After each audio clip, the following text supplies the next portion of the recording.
everyone. I wanted to talk to you about squatting today. If you remember in my last video, I posted about the 3 exercises for lower back pain. It was those fundamental elements of a quadruped reach before you would really get to a bird dog, working on that posterior chain first, and that muscular activation underneath of the belly button coming first before adding the hands. We also did 2 other exercises in that video, so go back and visit those if you haven't already.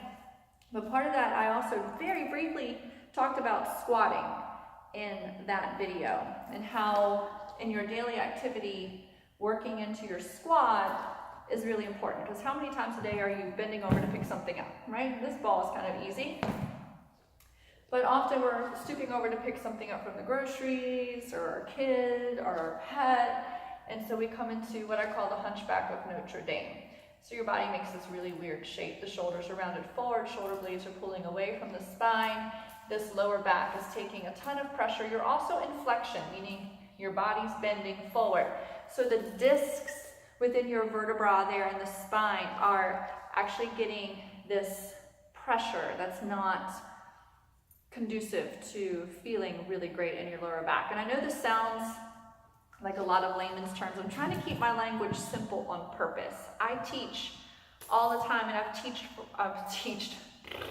I've taught for a long time, and clearly need more coffee today. And what I found is we can use all of these really fancy terms to make us sound smart, or maybe we are smart. But if you don't understand what we're talking about, then what's the point? There is none. So I'm trying to make this in simple language that everyone understands and can relate to. So moving on, let's go back to that squat. So we're in flexion, we're bending forward, and that makes our spine act in a different way. And in fact, this flexion of our spine sends a pain signal to our brain.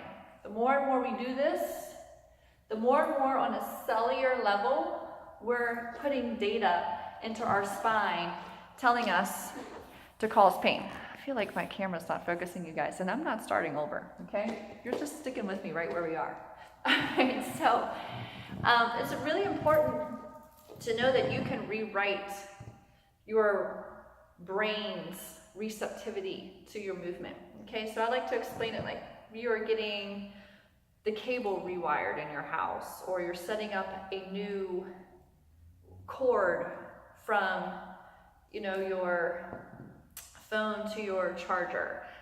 Sometimes they just kind of go bad and you need a new one, okay? So when you're constantly flexing here at the spine and hunching, you are putting data into your brain that says pain, pain, pain, pain. All right? No wonder that when you go to stand up, you're like, oh God, I'm getting so old, yada, yada, yada. What you want to focus on is a neutral spine. So when you're standing, okay, you can do these rocks.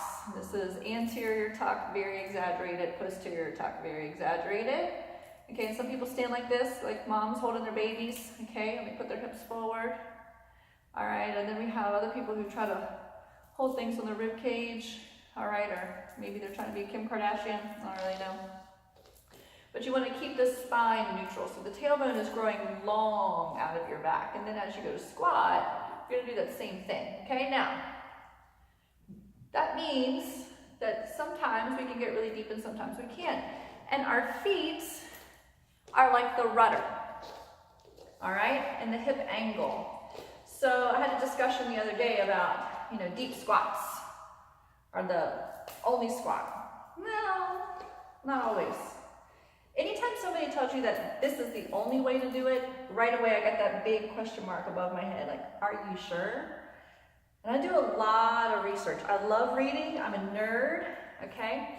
So feet are important to your squat, because we know that the inner arches, number one, the arch of the foot is directly related to the health of your sacrum. So if you are trying to squat in a way that makes your arches fall in because you can't find the 4 corners of your feet, we know that your back is going to be jacked, okay? We also know that if you open up your hips and you do this nice big wide squat, In due time, this is amazing for the pelvic floor. However, if you're just recently experiencing an abdominal surgery, the recovery from it, lumbar surgery, have had a baby recently, or are already leaking urine, etc., having pelvic floor dysfunction, this is really not the first place you want to go, okay? Because the pelvic floor is suffering. It's like the hammocks of the pelvic floor are getting stretched out, and it's hard for you to find that deep connection, okay? We're also here very strongly into our external rotators, but not so much the inner thigh connection, which we need to reintroduce the strength of the pelvic floor for those people, and the inner thigh strength will also then integrate in lower abdominal strength for people who have diastasis recti, pelvic floor dysfunction, etc. If you don't know what those terms mean, diastasis recti is where your belly is wanting to split apart. So you've been carrying a lot of extra weight around, maybe you've been pregnant recently, or you've had some kind of abdominal surgery where they've cut into the muscle of your belly.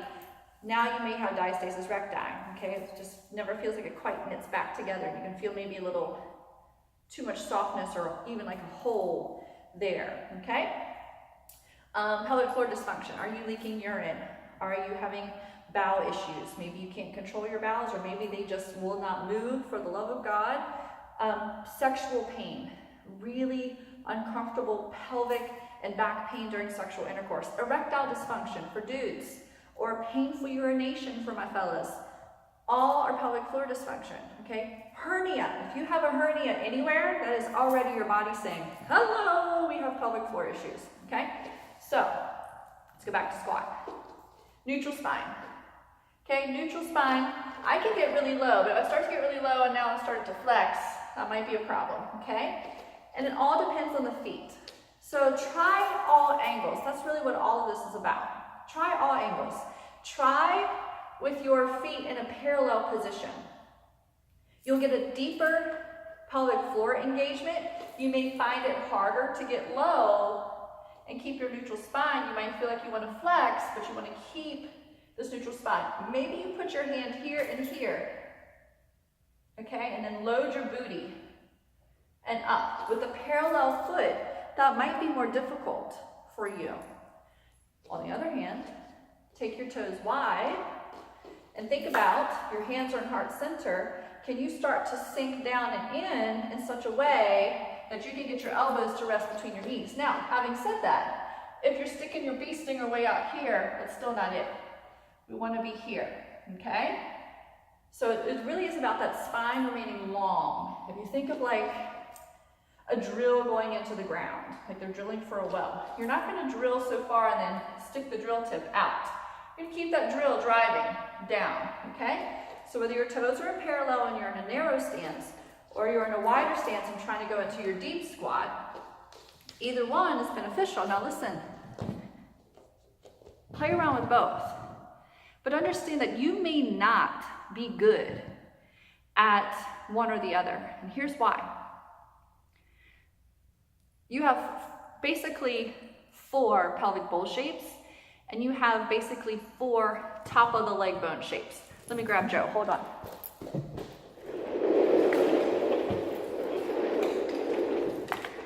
I get to play with butts at work, it's awesome.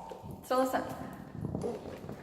I like big butts and I can't, I'm just kidding. Okay, so this is Joe's rear end, this is his sacrum, and these are his hip bones, okay? And if you talk about SI dysfunction, or you have an SI joint problem, that is where the sacrum attaches into the hip bone. So there's like 2 closet tracks there.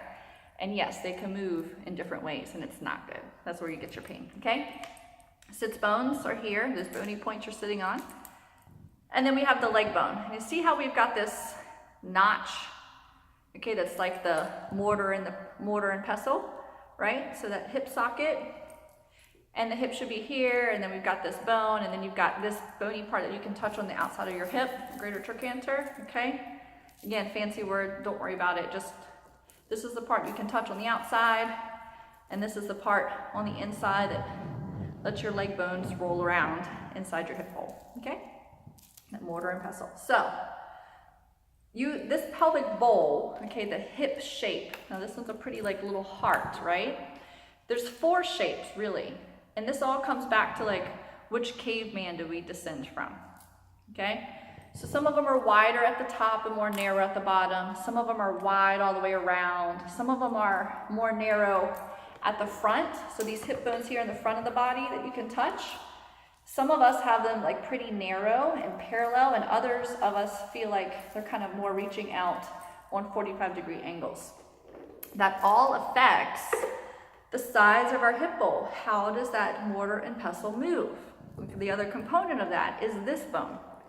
Okay, so this bone will change how it moves in this bone. Okay, so this is the bowl, and then this is the grinder. All right, and so some of us have longer spaces here. Some of them are short and stubby. Okay, no jokes. And some of us have very round nodules at the end, and some are skinnier, okay? And so your combination of genetics, how your leg bone fits into your hip bowl, affects how it moves. Now let's think about this historically, and I can give you all the science behind this if you're really interested in reading the scientific reports.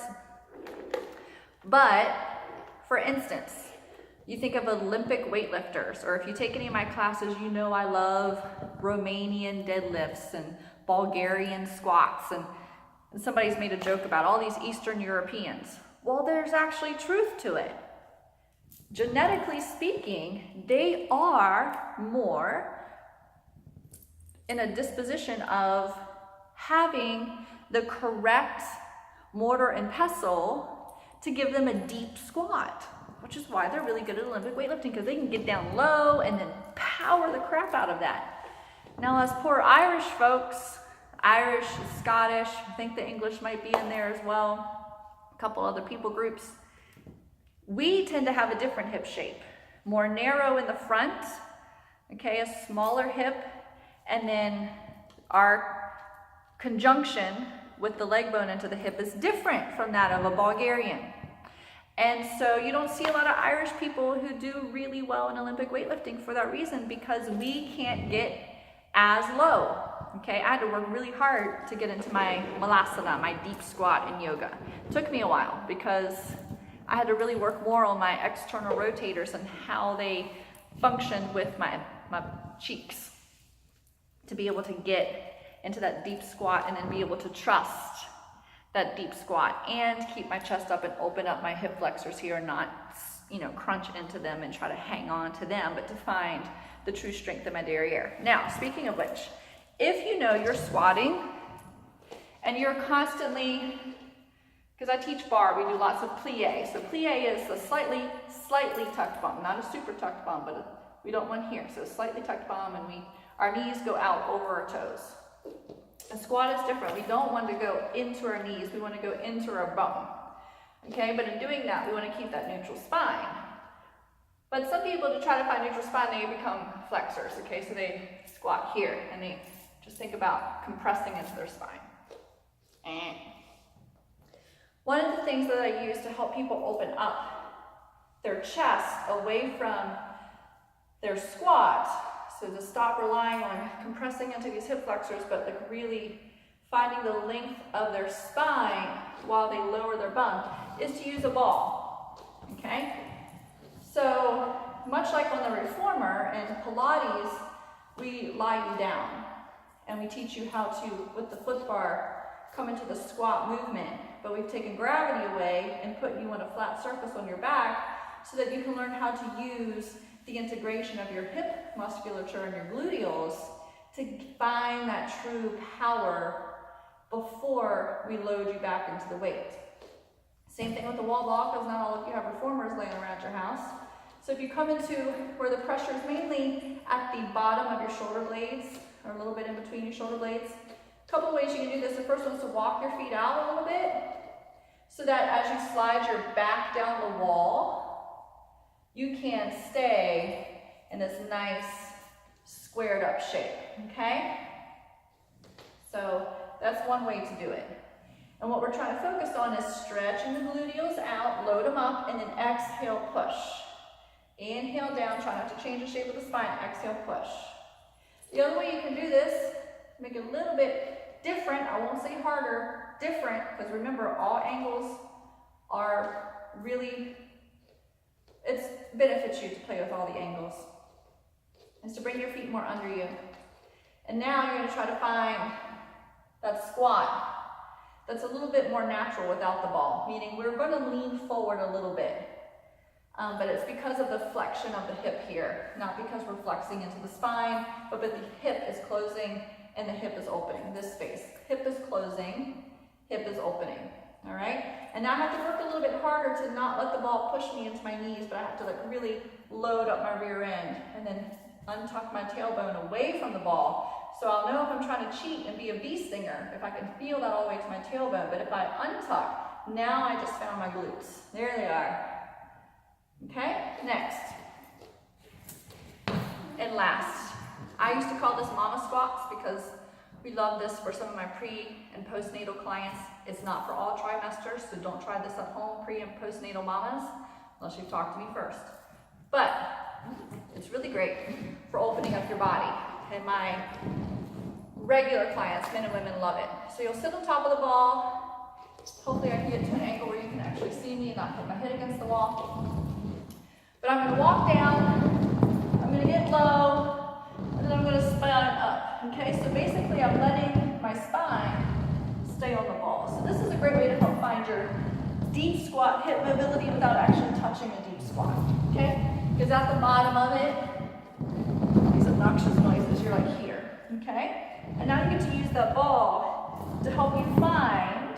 Notice I'm not going into a back bend, I'm keeping this rib low and the chin forward, and I'm just focusing on what would it feel like if my hips sunk down in between my knees. Okay, it's like a birthing squat. And then once you start to find that place, ball supported, you can start to find this place. And here again, we're not going this way. Okay, we're going this way, up and in. All right, so thank you for joining me for Squat Nerding 101. Hopefully that helps some of you. I will be putting out more videos in the very near future, all about simple exercises for lower back and hip function, and then also shoulder and neck function.